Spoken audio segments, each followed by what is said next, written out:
Librarian kicks out. Homeless girl, then legend. Morgan Freeman steps in with a bold move. It was a cold, drizzly afternoon, and the public library bustled with quiet activity. Students hunched over their laptops. An elderly couple sifted through shelves of books, and the librarian kept a watchful eye on anyone who didn't seem like they belonged. That's when she walked in, a young girl, maybe 13 or 14 years old, with a worn-out hoodie, baggy jeans, and a backpack that had clearly seen better days. Her hair hung in messy curls, damp from the rain, and her face looked tired, as if she hadn't slept in days. The librarian, Ms. Thompson, noticed the girl immediately. She didn't recognize her as one of the regulars, and something about the way she hesitated near the entrance set off alarm bells. The girl looked around nervously, taking in the warmth of the library, the quiet, the safety it promised. It was clear she had no place else to go. Ms. Thompson's lips tightened. She wasn't one for trouble, and in her mind, this girl reeked of it. Homeless, probably a runaway. She shook her head, straightened her cardigan, and marched over with determined steps. "Excuse me," she said. Her voice clipped. "This library is for studying, reading, and quiet work. We don't allow loitering." The girl flinched, pulling her backpack tighter to her chest.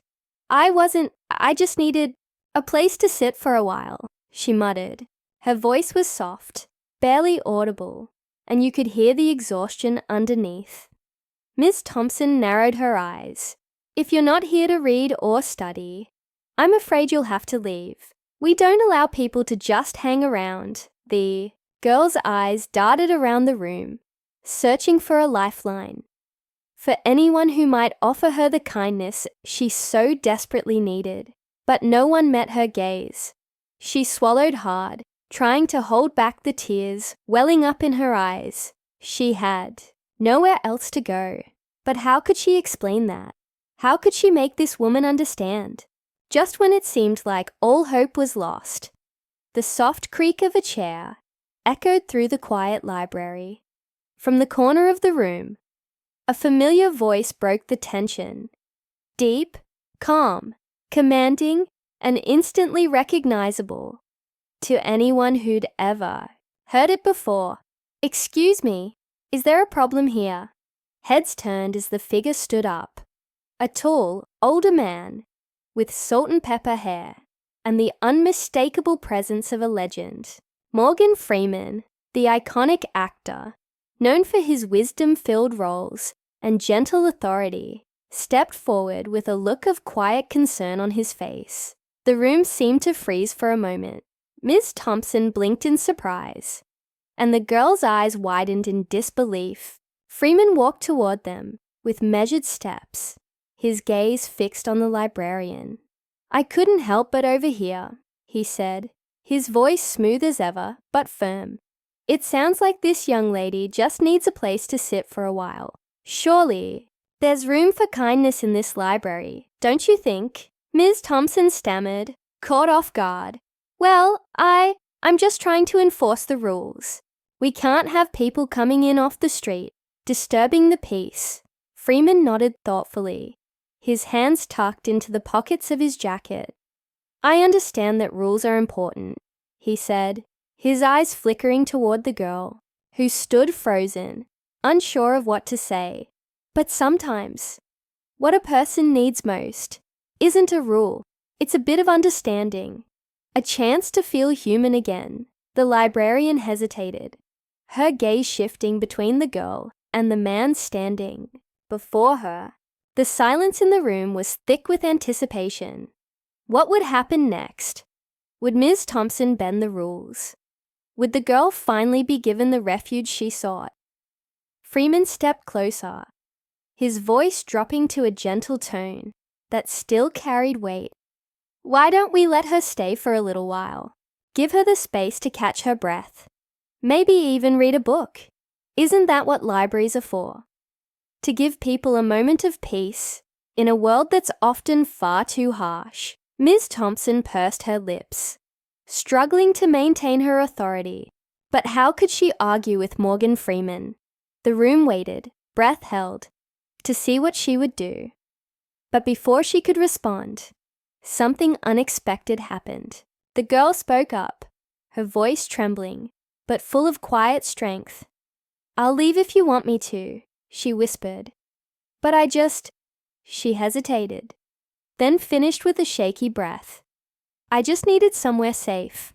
Just for a little while." Freeman looked at her, his face softening. There was more to her story, and he knew it. But now it was up to the librarian to make the next move. Would Ms. Thompson stick to her rigid rules? Or would she take the leap of compassion that Freeman had laid out so gently before her? The tension in the air was palpable as everyone in the library waited for her decision. The girl's fate hung in the balance, and whatever happened next would change everything. Ms. Thompson stood there, her lips pressed together in a tight line. She could feel the weight of the room on her shoulders, and for a moment, she wasn't sure what to do. The rules were clear. The library wasn't a shelter. She had been told many times not to let people loiter, especially those who didn't look like they belonged. But then there was Morgan Freeman, standing in front of her, calmly asking for compassion. And the young girl, barely holding herself together, desperately in need of a place to rest. The girl, whose name was Emily, had been living on the streets for a few weeks now. She'd lost her mother 2 years ago to a sudden illness, and her father had fallen apart after that. With no stable home life and no one to lean on, Emily had eventually slipped through the cracks. She bounced between foster homes until she couldn't take it anymore and decided to fend for herself. But the streets were tough, especially for a young girl like her. Each day felt like a battle for survival. The library, with its warmth and silence, had been her last hope for a few moments of peace. But Ms. Thompson didn't know any of that. All she saw was a girl who didn't fit into the picture-perfect order of her library. Freeman, however, had a way of seeing deeper. He wasn't just an actor. He had lived through his share of struggles, and he understood what it felt like to be ignored or misunderstood. He could see in Emily's eyes the same look of quiet desperation he had seen in many others who had been pushed aside by society. As the tension thickened in the air, Miss Thompson finally spoke, her voice stiff. "I'll let her stay," she said, almost reluctantly, "but only for an hour." Emily blinked, hardly believing her ears. It wasn't much, but it was something. She nodded quickly and murmured a quiet, "Thank you." She found a seat in the far corner of the library, pulling her tattered backpack onto her lap, as if it were the only thing keeping her grounded. Freeman gave Miss Thompson a nod of thanks, but he didn't leave. Instead, he walked over to where Emily was sitting and sat down in the chair next to her. He didn't say anything at first, just sat there in quiet solidarity. The girl kept her head down, unsure of what to make of the situation. She didn't know why he was helping her, but something about his presence made her feel a little safer. After a long moment, Freeman spoke softly. "You've been through a lot, haven't you?" Emily didn't answer right away, her fingers nervously playing with the fraying strap of her backpack. She wasn't used to people caring, and she wasn't sure how to respond. But there was something about his voice, kind, steady, without judgment, that made her want to trust him. She nodded, still staring at her hands. "I know it's hard to believe right now," Freeman continued, "but you don't have to go through this alone." Emily bit her lip, her eyes stinging with tears she didn't want to shed. "I don't have anyone," she whispered. "I'm used to it." Freeman's gaze softened. He had seen the world change, watched people rise and fall, and yet here was a young girl who had been forgotten, left to fend for herself in a world that was too harsh for someone her age. He knew that offering her hope wouldn't magically fix everything, but sometimes a single act of kindness could change the course of someone's life. Meanwhile, across the room, Ms. Thompson watched the two of them. Her heart conflicted. She didn't want to admit it, but she felt a pang of guilt. She had spent so long enforcing the rules that she had forgotten what libraries were really meant for. A place for everyone. Freeman's quiet, dignified plea had stirred something in her, something she hadn't felt in a long time. As Emily sat there, she felt a warmth she hadn't known in months.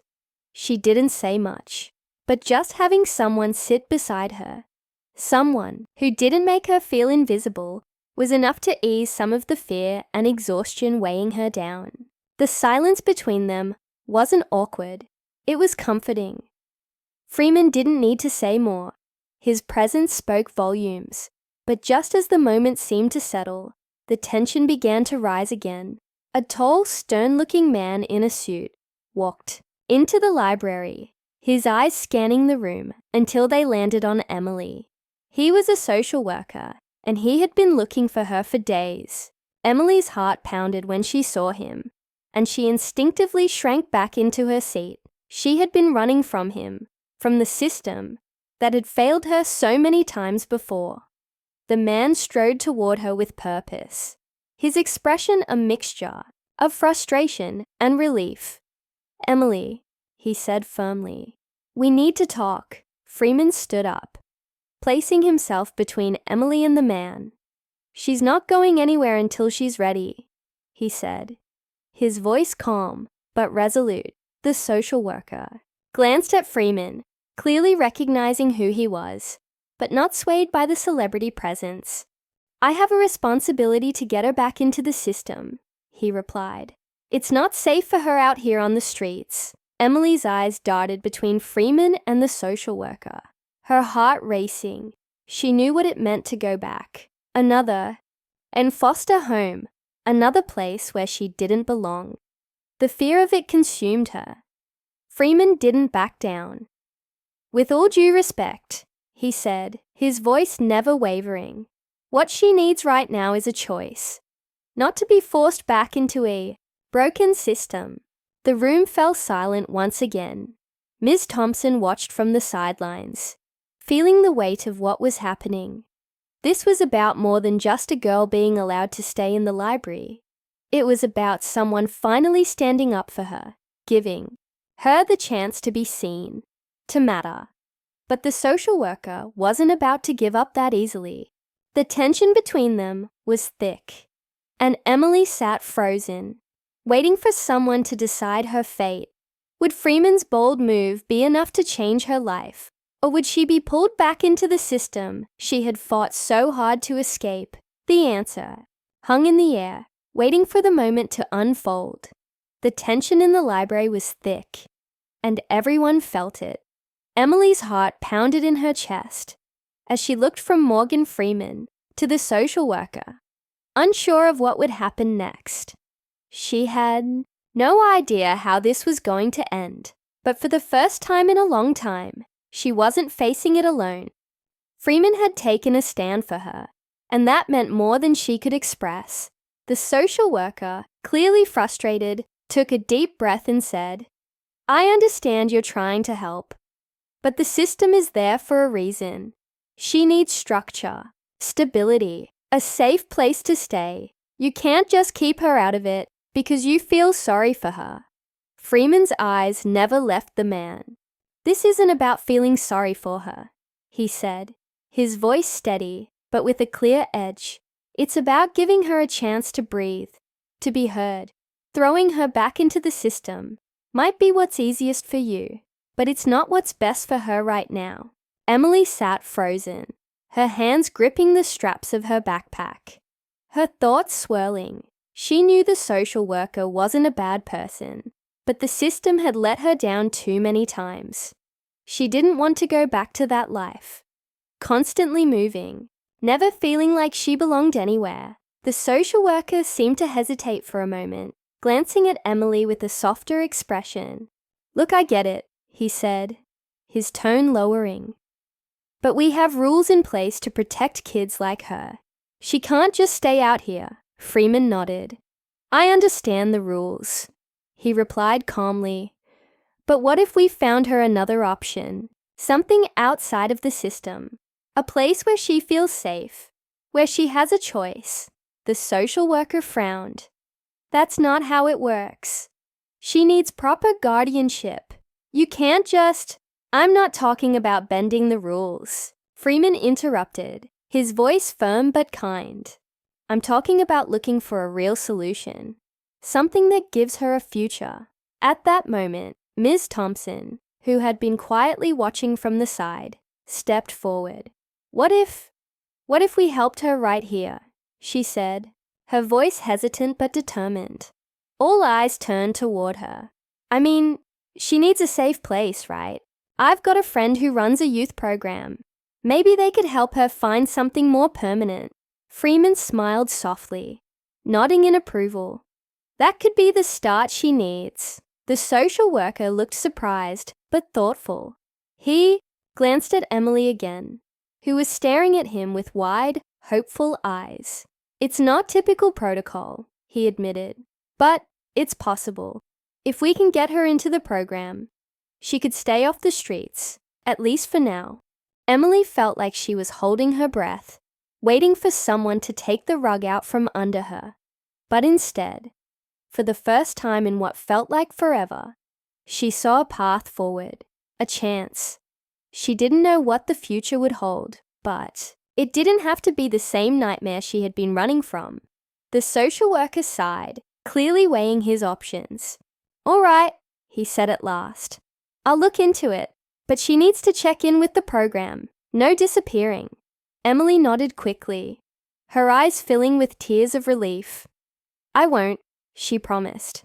"I'll go." Freeman smiled at her, his expression warm and reassuring. "See, there's always a way forward, even when it seems impossible." Ms. Thompson, standing a little straighter now, gave Emily a small smile too. "You're welcome here any time," she said softly, surprising even herself with the words. She hadn't realized how much this moment had opened her heart, but seeing the change in Emily, the hope in her eyes, made it all worth it. The social worker pulled out his phone to make a few calls, setting up the details for Emily's next steps. Meanwhile, Freeman sat back down beside her, placing a gentle hand on her shoulder. "This is just the beginning, Emily," he said quietly. "You're stronger than you know." Emily looked at him, her eyes wide with gratitude. "Thank you," she whispered, her voice thick with emotion. "For everything." Freeman nodded, his eyes twinkling with the wisdom of someone who had seen the world, its harshness, and its beauty. "Sometimes," he said with a soft smile, "all you need is someone to believe in you." As the social worker finished his calls and prepared to take Emily to the youth program, there was a sense of calm settling over the room. The storm of uncertainty and fear that had followed her for so long seemed to lift just a little. She didn't know what the future would bring, but for the first time in a long time, she had hope. Freeman watched as the social worker led her out of the library, his heart full of quiet pride. He knew the road ahead wouldn't be easy for her, but at least now she had a chance. And sometimes that was all anyone needed. A chance to turn their life around. As they left, Ms. Thompson stood in the middle of the library, reflecting on what had just happened. She realized that today, the library had served its true purpose, not just as a place for books, but as a refuge, a place where someone could find safety, even if just for a little while. And she knew she'd never see the library in the same way again. Freeman turned to leave, offering a nod of thanks to Ms. Thompson before stepping out into the cold, drizzly afternoon. As he walked down the street, his thoughts lingered on Emily, on how easily the world could turn its back on those who needed it most, but not today. Today, a small spark of kindness had changed a life.